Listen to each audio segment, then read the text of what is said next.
नमस्कार रसिक श्रोते हो, नमस्कार मैत्रिणींनो, नमस्कार मैत्रिणींनो. आपल्या आजूबाजूला घडणाऱ्या दिसणाऱ्या अनेक गोष्टींनी, घटनांनी आपण अस्वस्थ होत असतो. काहीतरी तिथं चुकतंय असं वाटत असतं. त्याचवेळी मी काय करणार, जाऊ दे असा आपल्या मनात विचार येतो आणि आपण ते सगळं सोडून देतो. पण काही जण मात्र मी काय करणार असं न म्हणता मी काय करणार हे ठरवतात, वेगळी वाट तयार करतात, तिथं असणारे खड्डे, दगड, काटे सगळं सहन करतात आणि एक पायवाट हळूहळू हमरस्ता होत जाते. आपण काही वेगळं केलंय असं त्यांना वाटतही नसतं. आज आपल्या भेटीला आपली जी मैत्रीण आलेली आहे, त्या मैत्रिणीची ओळख या सगळ्यातून आपल्याला दिसती. 50 वर्षाहून अधिक काळ समाजसेवा हे आपण समाजाचं देणं आहे म्हणून केलेल्या मालुताई जोशी आज आपल्यासोबत आहेत. सांगलीत अनेक जणांना मालुताईंच्या संस्कारांनी मोठं केलेलं आहे आणि आज ती माणसं प्रतिष्ठित आणि समाजाचं देणं पुन्हा एकदा देण्याच्या परिस्थितीमध्ये पोचलेली आहे. निग्रहानं पाऊल टाकत मालुताईंचं हे कार्य वाढत गेलेलं आहे. आज आपण त्यांच्याकडून त्यांचा हा सगळा प्रवास जाणून घेणार आहोत. मालुताई नमस्कार, आजच्या कार्यक्रमात तुमचं स्वागत. नमस्कार. आता मी जशी तुमची ओळख करून दिली की सांगलीत मालुताई म्हणल्यावर संस्कार मिळणार असं ठिकाण, मालुताईंकडे गेलं की आपल्याला शिकायला मिळणार. पण ह्याची सुरुवात तुमच्या बालपणापासून झाली असेल ना? तुमचं कुठलं गाव, बालपण कुठलं? माझं बालपण माझं कवठे एकंद, तासगावच्या अलीकडचं. म्हणजे मी 10 वर्षापर्यंत तिथं होते. नंतर माझी आई गेली. ती गेल्यानंतर मग मी हिंगण्याला गेले. पण माझी जी आई होती त्या आईला कुणी वेडवाकडं वागलेलं चालायचं नाही. ते कसं सांगते मी तुला. एकदा काय झालं, मी गाणं शिकून आले आणि मी घरात येताना म्हणत आले, कॉलेजातल्या मुली आम्ही हवे तसे करणार, कोण आम्हा पुसणार, असं उड्या मारत म्हणत आले. त्याबरोबर आई खरं माझी सतत हांतरुणाला खेळलेली असायची. तिला उठायला यायचं नाही. तर तिनं मला हातानं जवळ बोलावलं. मी जवळ बसल्याबरोबर ती मला म्हणाली, तर मगाशी तू काय म्हणत होतीस, आपण जेव्हा कॉलेजात जातो, शिकतो, तेव्हा हवं तसं वागायचं नसतं. आपला देश आहे केवढा मोठा, आपलं राष्ट्र आहे, आपल्या अवतीभोवती माणसं असतात, तर त्यांच्यासाठी आपल्याला जगायचं असतं. तर म्हटलं, अगं मला आवडलं गं गाणं. तर मग म्हणे, तुला आवडलं आहे ना, मग त्याच चालीवर तू दुसरं गाणं कर. आणि मला लगेच आलं, कसाला मला आठवत नाही, पण मला लगेच ते गाणं आलं. पण मग मी कॉलेजातल्या मुली आम्ही शूर फार होणार, आई बाबांच्या आज्ञेत आम्ही राहणार, कॉलेजमध्ये आम्ही जाणार, शिवाजी महाराज यांचा आदर्श आम्ही घेणार. आईला इतका माझा आनंद झाला, तिने माझं पटकन एक पापी घेतली. त्यावेळेला आईने मग तीच आठवण आईची आहे. काय बरोबर. 16 सप्टेंबर 1931 ही तुमची जन्मतारीख आहे, होय की नाही? म्हणजे तुम्ही स्वातंत्र्य लढा बऱ्यापैकी बघितलात, भारताला स्वातंत्र्य मिळालं तो काळ अनुभवलात. तुमच्या घरचं वातावरण कसं होतं? घरी काय काय तुम्हाला आणखीन शिकायला मिळत होतं? माझे वडील खरं म्हणजे सतत बाहेरच असायचे. ते जेव्हा स्वातंत्र्य मिळालं तेव्हा मी हिंगण्याला बोर्डिंगमध्ये होते त्या काळामध्ये. बरं, मग हिंगणा म्हणल्यावर महर्षी कर्वे, बाया कर्वे ह्या सगळ्या व्यक्ती तुम्हाला बघायला मिळाल्या असतील, त्यांना भेटायला मिळालं असेल. त्यांच्यावर आमच्या मनात खूप आदर असायचा ना.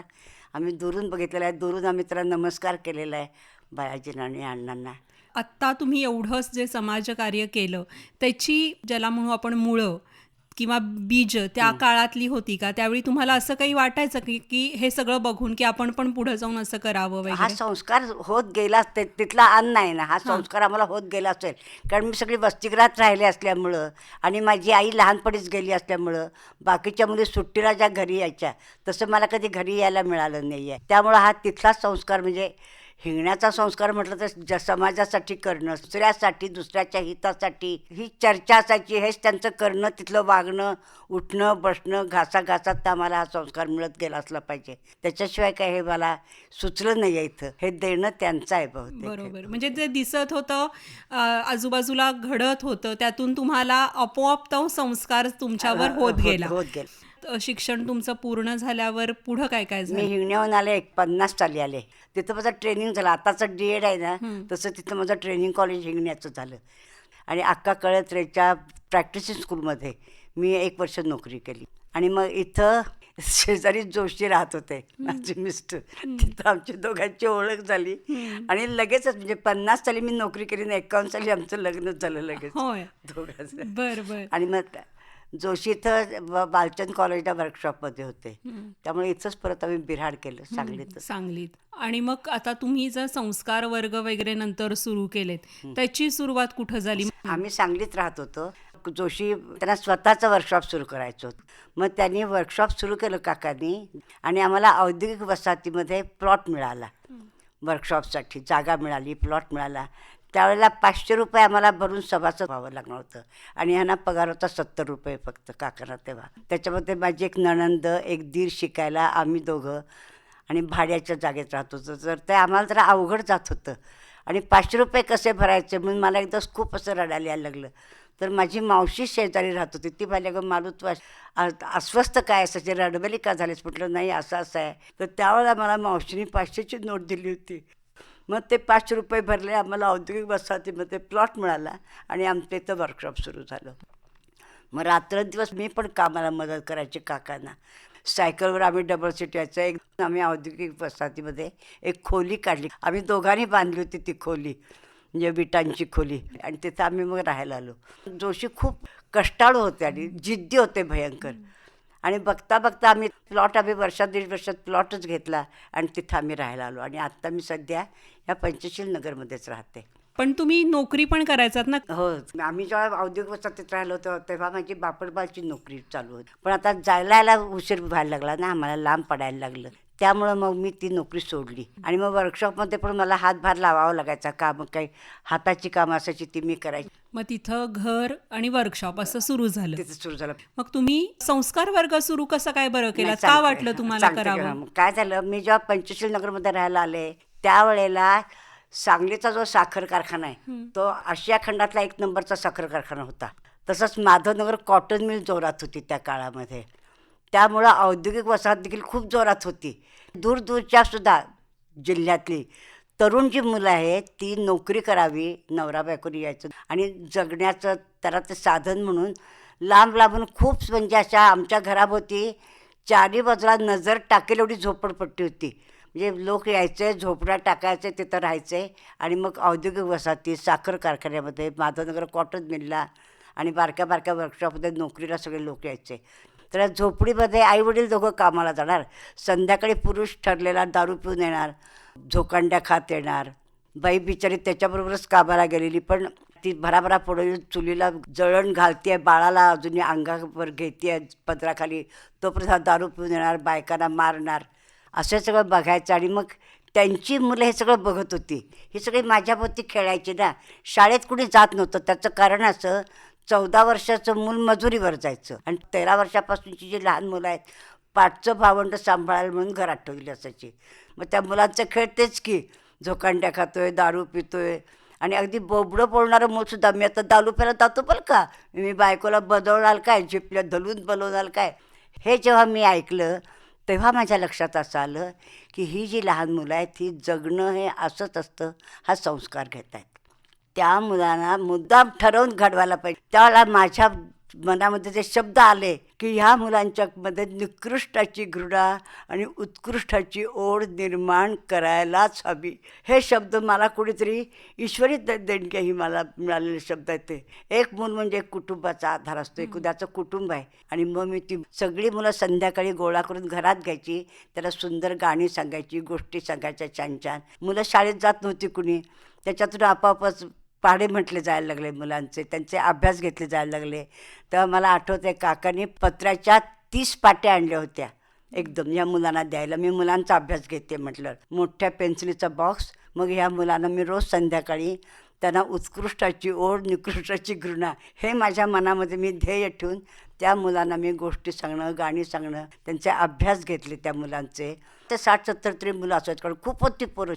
तर एवढी मुलं असावी. ती सगळी मुलं माझी दुसऱ्या वर्षी 1ली पासून 2रीला गेली. 29 नंबरची शाळा आहे आमच्या पंचशील नगरमध्ये. सगळी मुलं परीक्षेला बसवली, सगळी मुलं पास झाली, 2रीत गेली सगळी मुलं. शाळा सुरू झाली, शिक्षण मुलांचं सुरू झालं आणि संध्याकाळी अभ्यासाची जबाबदारी माझी. तुम्ही घेतली. त्या अफूच्या गोळीची काहीतरी एक गोष्ट होती ना? हो हो. ते काय घडलं होतं बरं? म्हणजे असं सरकणारं रांगणारं मुलं असतं ते कुठं जाऊ नये म्हणून मुलांना भरपूर आपू घालायचे. तर मंदा नावाच्या 2-2.5 वर्षाची ती मुलगी होती. तिला ती सतत ती आपूच्या धुंदीतच असायची मंदा. म्हणजे तिचं काळी जी बुबळं आहेत ना ती कधी दिसायचीच नाही. ती आपल्या पापड्यांच्या खालीच गेलेली असायची सतत. आणि मी ह्यांची लहान मुलं सांभाळते म्हणताना तिने एक दिवस ते आणून माझ्यापुढे ठेवलं की ती गोळा तसाच्या तसा. 5-6 महिन्यानंतर तिची बुबळं खाली आली, काळी बुबळं. पुढं ती मंदा फार काही तिच्यात सुधारणा झाली नाही, पण ती माणसासारखी जेवायला लागली, खायला लागली, चालायला लागली जरा. मग ह्या मुलांच्या आया तुमच्याकडे पाठवायच्या मुलांना? हो हो, प्रत्येक आई कामावर जात होती ग. त्यामुळे घरात मूल ठेवणं पेक्षा माझ्याकडे पाठवणं तिला सोपं जायचं ना. तुम्ही काय सांगायचा त्यांच्या आयांना? मग जसं त्या मुलांचे मी अभ्यास घ्यायला लागले, शिकवायला लागले, मूल चांगलं व्हायला लागलं. मग मी प्रत्येक घरात जाऊन सांगितलं की तुमचं मूल हे तुमचं उद्याचं पालक आहे, तुमचा उद्याचा आधार आहे. मी ह्या मुलांना शिकवते, अभ्यास घेते आहे, त्यांना चांगलं वळण लावते तुमच्या मुलांना.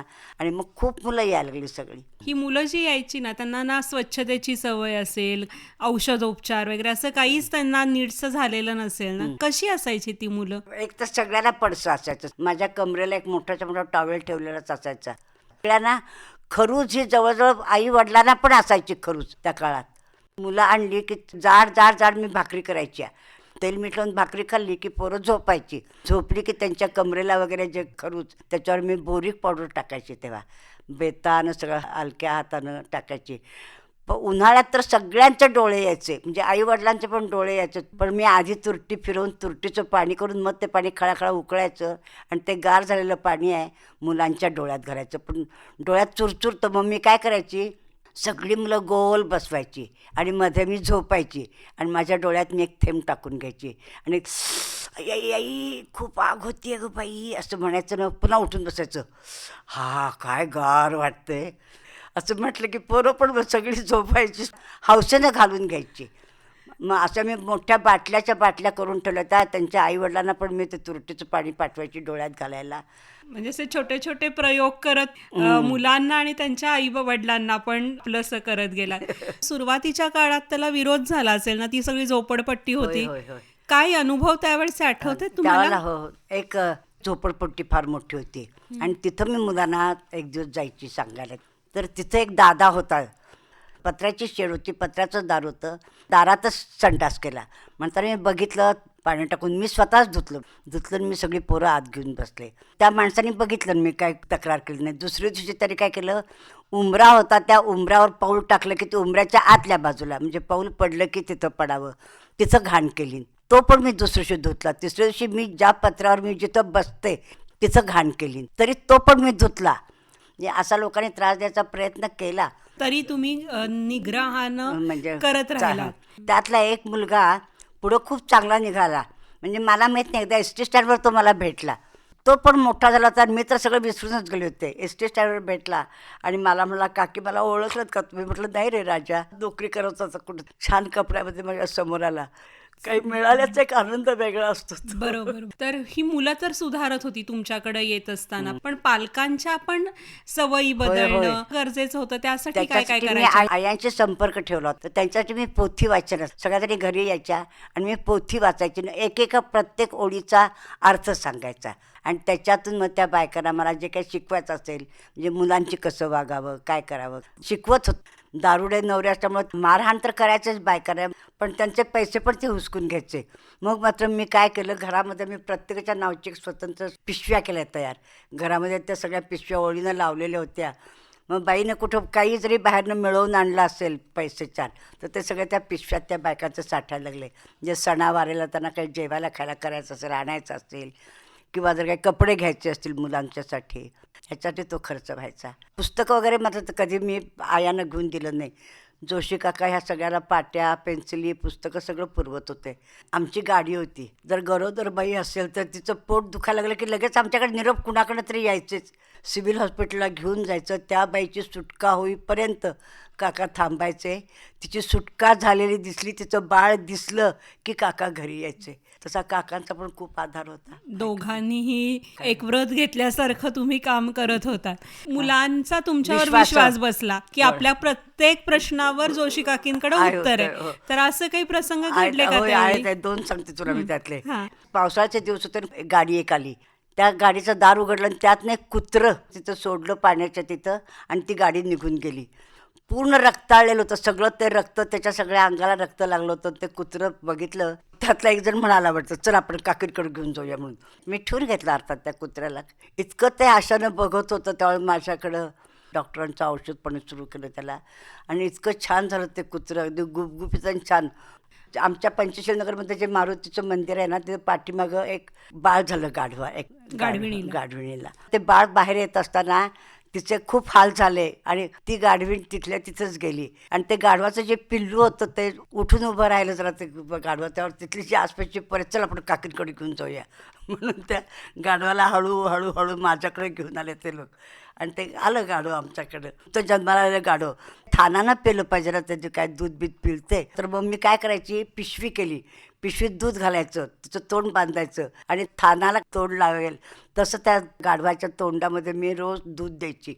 किती दिवस मला माहीत नाही, पण जे दिवशी ते गाढवासारखं ओरडलं त्या दिवशी मी, हरिपूर रोडला गाढववाले लोक राहतात, जे दिवशी ओरडलं ते दिवशी मी म्हणजे हरिपूर रोडला गेले आणि मग त्याच्या ताब्यात ते गाढव दिलं मी. तुमची अशी ख्याती झाली की सगळ्यांसाठी मालुताई हा एक उपाय आपल्याकडे आहे, तर अनेक बायका पण तुमच्याकडे अशाच अचानक यायच्या ना मदतीसाठी, मदत मागायला. आठवतात तुम्हाला? रेखा म्हणून एक होती माझ्याकडे, 30-40 वर्ष होती रेखा. तर रेखाची अवस्था इतकी वाईट होती की रेखाला किती अशक्त असेल रेखा, तिच्या तोंडात त्याची खाली लाळ गळायची, लाळ वर ओढायची सुद्धा तिला ताकद नव्हती, ती अशी पुसून काढावी लागायची, इतकी अशक्त होती. पातळ भात करायचा तिच्या तोंडात तिला घालायचा, तेवढा घास खाल्ला की झोपायची. मग तिला थोडा वेळ परत तरतरी यायची, पुन्हा दुसरा घास खाल्ला पुन्हा झोपायची. इतकी तिची अशक्तपणा होता रेखाचा. तिला पोटभर अन्न खायला हवं लागायचं आणि नंतर पुढं रेखा छान राहिली, म्हणजे एखाद्या मुलासारखी राहिली माझ्याकडे रेखा. कोल्हापूरहून एक तिला फसवून आणली होती खरं वाचते. एक मुलगा होता तिचा, तो हिच्यासारखा सुंदर होता आणि मग ही माझ्याकडे राहिली. तिच्यासारखं काय वाटायचं, मी तुमच्याकडे किती दिवस राहायचं, माझा त्याच्या मुलाच्या शिक्षणाचा मला खर्च, मला काही वाटायचं नाही खर्च होतोय माझाचा. तिला वाटायला लागलं पुढं की ह्यांच्याबरोबर आपण सगळं किती अवलंबून राहायचं. म्हणून तिनं काम बघितलं बाहेर, मला सांगितलंच नाही. मग माझ्याकडे सायकली होत्या, तर ती सायकल घेऊन गेली, मला म्हणाली मी काम बघितलं जाते. मी तिला खरं जाऊ देत नव्हते, पण ती गेलीच कामावर. तिनं स्वयंपाकाचं का कसलं तरी काम धरलं. तिचा नवरा तो जो होता तरी सगळीकडं माणसं ठेवली होती आणि ही सायकलवरनं गेल्यावर तिला पकडली त्यांनी. मग तो गृहस्थ माझ्याकडं आला तिला घेऊन, तो अगदी माझ्या पायात पडला, लगेच म्हणाला तुम्ही खरंच चांगलं ठेवलेत, म्हणजे माझ्या बायकोला मी आता घेऊन जातो. तो पुढं जावई म्हणून माझ्याकडे येत होता पुढं. आणखीनही काय बऱ्याच जणी आल्या? एक सुला आणि शोभा, 2 जावा. माझ्याकडे कशा आल्या मला माहीत नाही, त्यांना मी कशी माहिती असं काही माहीत नाही. अंगावर पिणारी बाळं दोघींच्या पण, आणि त्याच्यापेक्षा 2.5 वर्षांनी मोठी अशी 2 मुलं. आणि त्यांनी असं ठरवलं होतं की माझ्याकडं मुलं सोडायची आणि पाठीमागं आमच्या रेल्वे जाते तर तिथं जीव द्यायचा, काकी चांगलं सांभाळतील. आणि त्या दारात आल्या, आमच्या गेटच्या तिथं आल्या आणि त्या दोघी बाहेर लुडबुडायला लागल्या. मी आणि आतनं बघितलं आणि मग मी दार उघडलं आणि त्यांना आत घेतलं. तर त्यावेळेला नाही ही आमची मुलं बघा आम्ही जरा जाऊन येतो, पण मला जरा संशय आला त्यांचा. मी त्यांना सोडलं नाही, त्यांना आत घेतलं. भुकेल्या होत्या, त्याला भाकरी केल्या मी पहिल्यांदा, जेवायला घातलं दोघींना, आधी मुलांना दूध दिलं. त्यांनी नंतर सांगितलं की काकी आम्ही असं करणार होतं म्हणून, पण त्याविषयी त्यांनी माझं वागणं बघितलं आणि त्या तिथं राहिल्या माझ्याकडं. मग त्या दोघीजणी पण इतक्या जिद्दी होत्या, त्यांना काही ते आपल्या स्वतःच्या पायावर आपलं उभं राहावं असं त्यांना वाटायचं. त्यामुळे काकी तुमच्या जीवावर आम्ही किती दिवस राहायचो, आम्हाला उभं करा. मग त्याला मी येरळा प्रोजेक्टमध्ये आणि तिथं त्या शिकल्या, म्हणजे चांगल्या शिकल्या आणि मग आपल्या मुलांना पण नंतर घेऊन गेल्या त्या दोघीजणी. त्या मला काही असं वाटत नाही, पण त्या म्हणतात आम्ही 5 वर्ष तुमच्याकडं होतो. त्यांची जी लहान मुलं आहेत ती मी नगरपालिकेच्या शाळेत घातली होती. तिची जी धाकटी मुलगी होती ना ती इतकी अशक्त, म्हणजे ती रडायला लागली तर तिचा आवाजच यायचा नाही, तोंडाचा आत दिसायचा. मग तिला डॉक्टरांच्याकडे नेऊन औषध वगैरे देऊन हॉस्पिटलवर ठेवावं लागलं मला. त्याचा ज्या दिवशी आवाज आला रडण्याचा त्या दिवशी मला एवढा आनंद झाला. आणि मग त्या राहायला लागल्या आणि नंतर त्यांना येरळा प्रोजेक्टच्या ह्याच्यात पाठवलं मी आणि चांगलं चाललंय त्यांचं त्या मुलींचं. मग अशा ज्या यायच्या किंवा आजूबाजूला ज्या झोपडपट्टीतल्या बायका होत्या त्यांना पण तुम्ही काहीतरी शिकवायचा प्रयत्न करायचात ना, म्हणजे त्यांनी काहीतरी स्वतःच्या पायावर उभं राहावं, मग निदान शिवणकाम करा, ब्युटी पार्लरचा होय, त्यांचं उत्पन्न काहीतरी असावं म्हणून त्यांना मी शिवणाचे कोर्स दिले. शिवणामध्ये परकर शिकवला पहिल्यांदा, नंतर बुशर शिकवला, म्हणजे ब्लाऊज पण होतो, बुशर पण होतो, विजार शिकवली.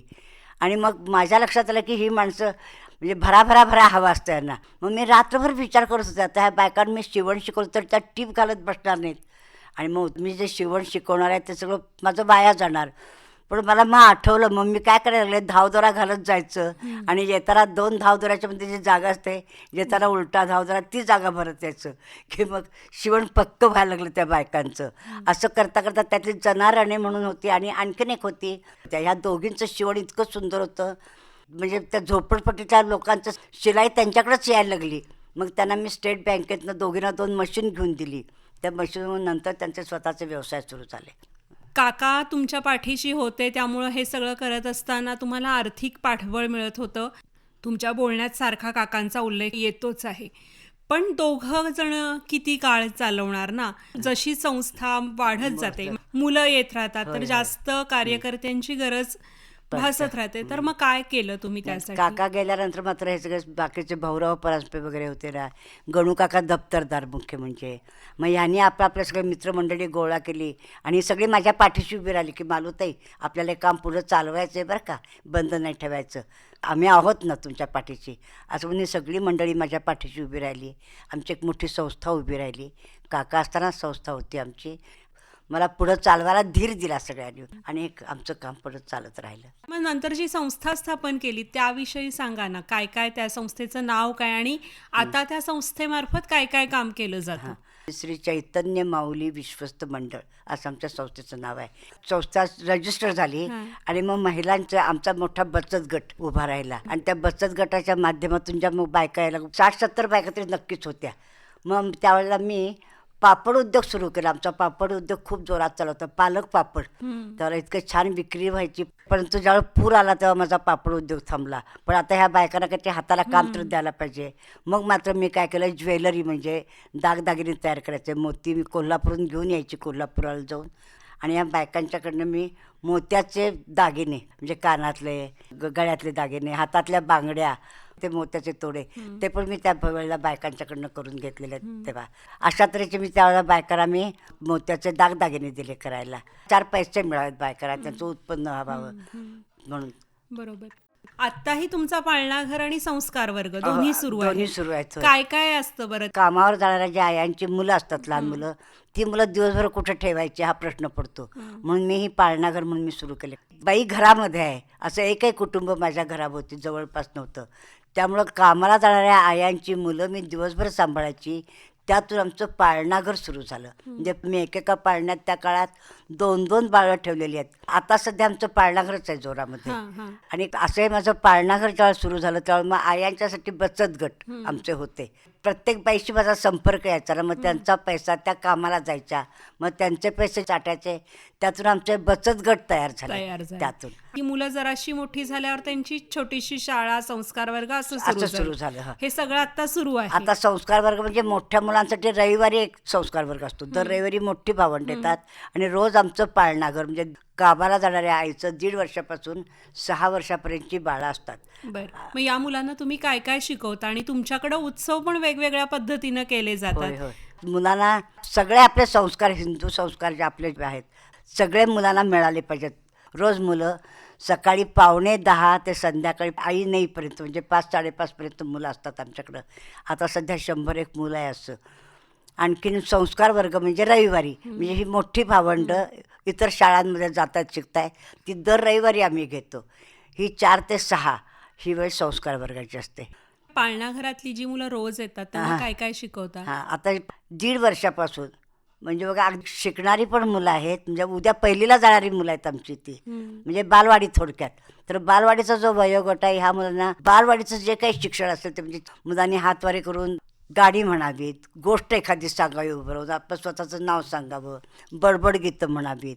म्हणजे मुलांना अक्षरं पाटीवर लिहिले जातात, अक्षरं शिकवली जातात. अक्षरं 4 ते 5 वयोगट. आमचा 6वं वर्ष लागलं की मुलगा 1लीला जातो. 1लीला जाण्यासाठी तयारी सगळी पूर्ण करून घेतली जाते. पूर्ण. आणि उत्सव पण तुमच्या वेगळे पाळणाघरात वेगळ्या प्रकारचे असतात. सांगते आता त्या उत्सवाचं तुला. सगळे उत्सव होतात आमच्याकडे म्हणजे मुलांचे. मुलांच्यासाठी सगळे म्हणजे जेवढे जेवढे सण आहेत ते सगळे सण आमच्या इथं साजरे होतात मुलांचे.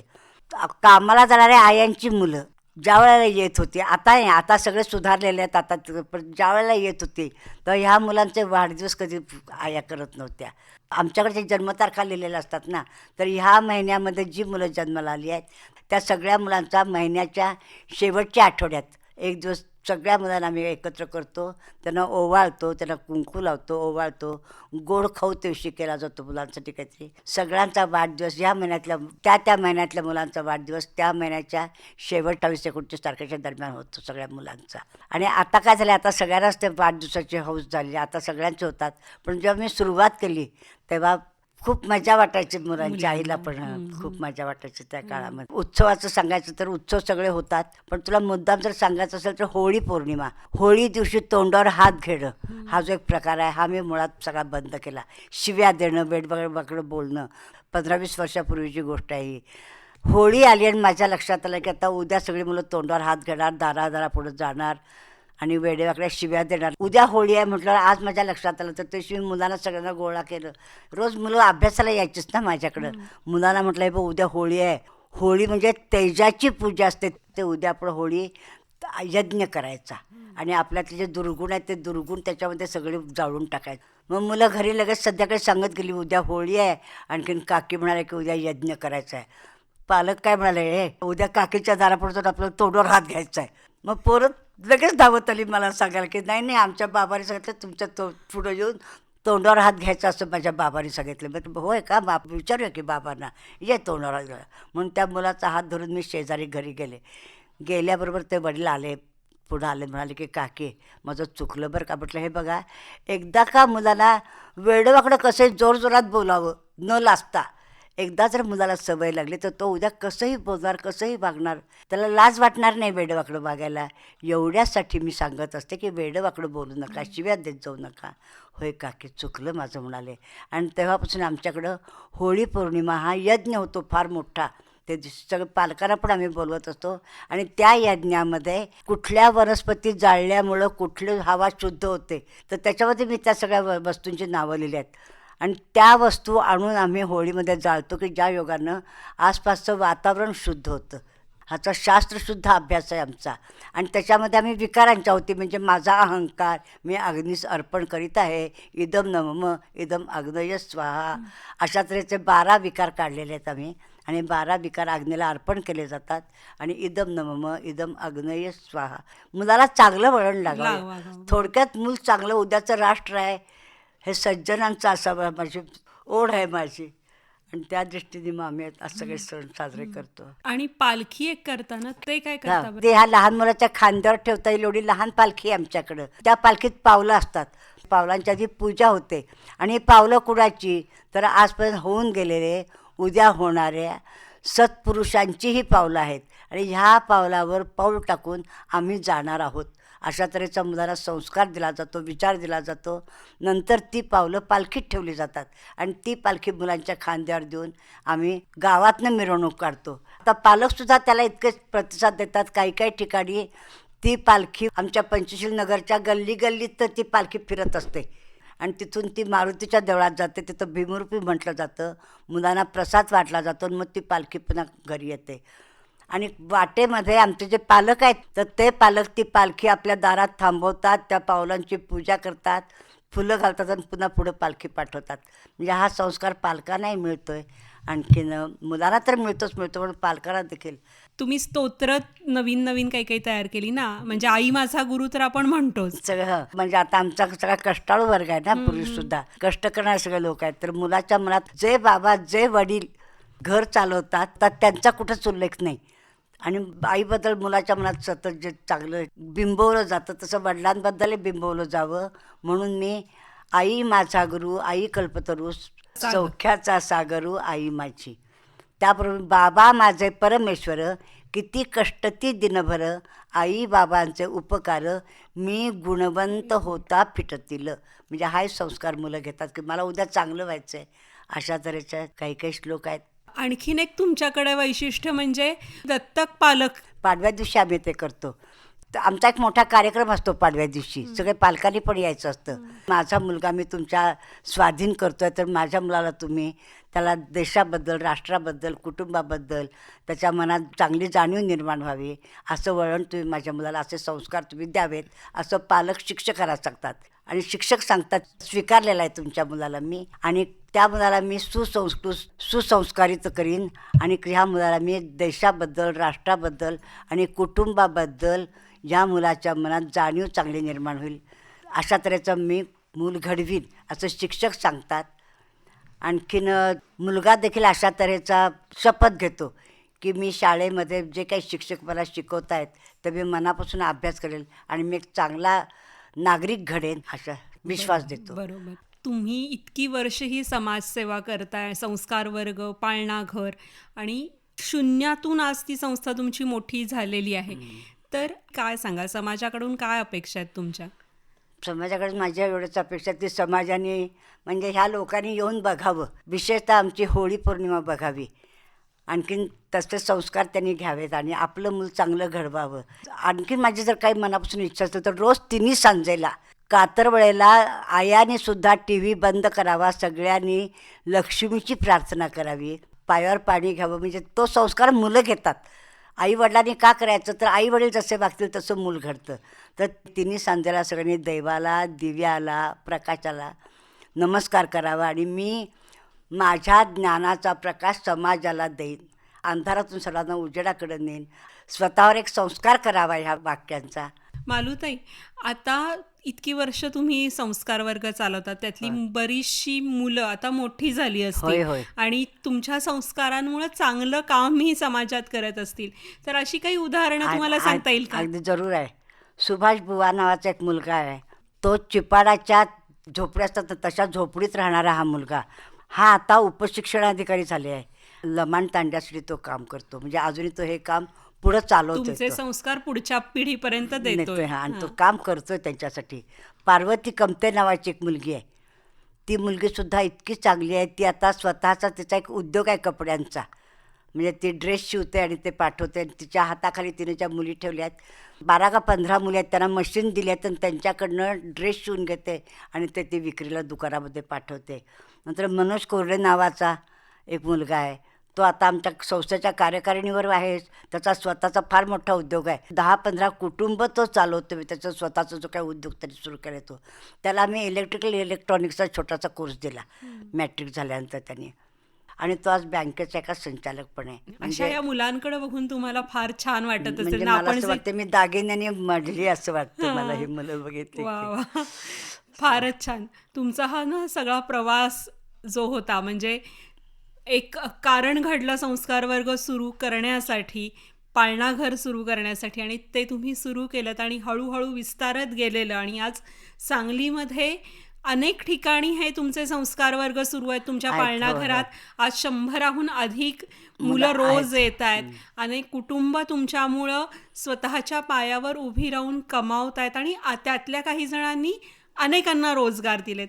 खरंच हे कुटुंब तुमचं खूप विस्तारलेलं आहे आणि यातून प्रेरणा घेऊन अनेक जण आपल्या देशासाठी काम करतील अशी अपेक्षा आपण व्यक्त करूया. जाता जाता मला आठवत आहे त्या ओळी, वाचला वेदांत सारा क्षणमात्र यांना विसरलो, वाचला वेदांत सारा क्षणमात्र यांना विसरलो, मित्र हो आजच्या क्षणी वेदांत सारा विसरलो, शास्त्रातही नाही इतुका स्पष्ट कुठे सांगितला, शास्त्रातही नाही इतुका स्पष्ट कुठे सांगितला, अर्थ साऱ्या जीवनाचा यांनी मला सांगितला. अरे तर जीवन कसं असावं आणि कसं जगावं याचा एक वस्तुपाठ तुम्ही घालून दिलेला आहे आणि त्यातून अनेकांना प्रेरणा मिळेल. आज वयाच्या 95व्या वर्षी सुद्धा तुम्ही कार्यरत आहात आणि आपण समाजाचं देणं लागतो ह्याची जाणीव तुम्हाला आणि तुमच्यापासून प्रेरणा घेऊन अनेकांना ती मिळतीये.